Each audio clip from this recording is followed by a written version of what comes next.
გამარჯობათ მეგობრებო, შალომ ისრაელიდან. დიდი მადლობა პირველ რიგში მოწვევისთვის ამ ფორუმზე და დიდი მადლობა ორგანიზატორებს ამ განცილული მუშაობისთვის, რომელიც შექმნა ეს პირველი ემიგრანტების ყრილობა სტრასბურგში, სადაც განიხილება უამრავი თემები, რა თქმა უნდა, ყველაზე მთავარი და მტკივნეული თემა არის ჩვენი სამშობლო, ჩვენი ქვეყანა და რა თქმა უნდა, იქაური გარემო. მე მინდა შევახო პირველ რიგში იმ თემას, რომელიც არის პოლიტპატიმრები. მინდა გადმოგცეთ უამრავი ქართველი ემიგრანტის, რომელიც ცხოვრობს საქართველოში, მათი მოსაზრება მინდა გადმოგცეთ თქვენს. რას ფიქრობთ ჩვენ მაგალითად აქ?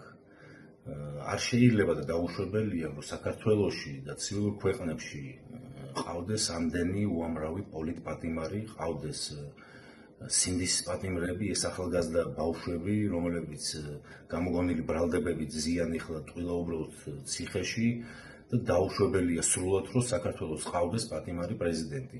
ჩვენ ყველანი დავხვდებით იმაზე, რომ მიხეილ სააკაშვილი არის პუტინის პირადი ტყვე და მას პირადად პუტინს ეშინია მიხეილ სააკაშვილის, ამიტომაც ქართული ძალების მეშვეობით ეს არის ახლა ქართულ ციხეში ამოკეტილი, რაც არის სრულად დაუშვებელი. ამიტომაც ჩვენ რა თქმა უნდა ჩვენი მოთხოვნა არის ის, რომ ყველა პოლიტპატიმარი უნდა განთავისუფლდეს ციხიდან აუცილებლად. ყველა სინდისის პატიმარი, ის ახალგაზრდა ბავშვები აუცილებლად უნდა დაბრუნდნენ თავიანთ ოჯახებში, სადაც ახლა ქუჩებში დგანან განწირულად მათი მშობლები და ითხოვენ მათ განთავისუფლებას. დაუშვებელია სრულად რა სისულელეა სადა დრო ფიქრი მუნიციპალურ არჩევნებზე, სადაც მოდით რა რეალურად შევხედოთ, როგორ შეიძლება მათ თამაში შესვლა იმ დროს, როცა ქვეყანა სრულად არის ეხლა იზოლირებული ევროკავშირისგან, ამერიკისგან და ცივილური სამყაროსგან. სადაც პროევროპული ყველა ოპოზიციურ პარტიის ლიდერები ყავთ ციხეში ამოწყებული. სადაც უამრავი ახალგაზრდა მინდა კიდევ ერთხელ გამომეორდა ციხეში ზის, რომელ მუნიციპალურ არჩევნებზე არის საუბარი. ეს ყოველ დაუშვებელია და ჩვენ რა თქმა უნდა ემიგრანტები მაგის წინააღმდეგები ვართ, ყველანი აბსოლუტურად, ვინც ყოველ შემთხვევაში 2024 წელს საპარლამენტო არჩევნებში მოგეცით ხმები და თქვენ ყველამ კარგად იცით, რომ საპარლამენტო არჩევნები ემიგრაციამ ყველგან მოიგო ოპოზიციამ.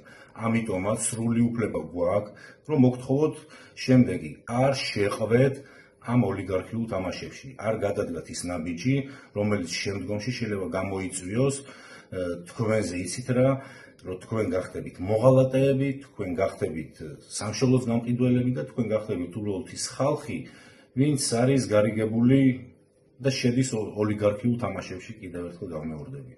ამიტომაც ეს რომ არ მოხდეს საქართველოში ესეთი პრეცედენტი, ასევე ჩვენი უკრაინელი მეგობრები, ჩვენი ევროპელი მეგობრები, ჩვენი ამერიკელი მეგობრები ერთობლივით ძალებით უნდა შექმნან ერთი მექანიზმი, რომელიც შეძლებს ამ სიგოროტის გაჩერებას, რომელიც შეძლებს ამ ტყვეების და პოლიტპატიმრების განთავისუფლებას ციხეებიდან, რომელიც შეძლებს მიხეილ სააკაშვილის განთავისუფლებას, თუ მაგას არ აქვს უფლება არჩევნებში მიიღოს მონაწილეობა, თუ იმ ოპოზიციურ პარტიის ლიდერებს არ აქვს, რომ არჩევნებში მიიღონ მონაწილეობა.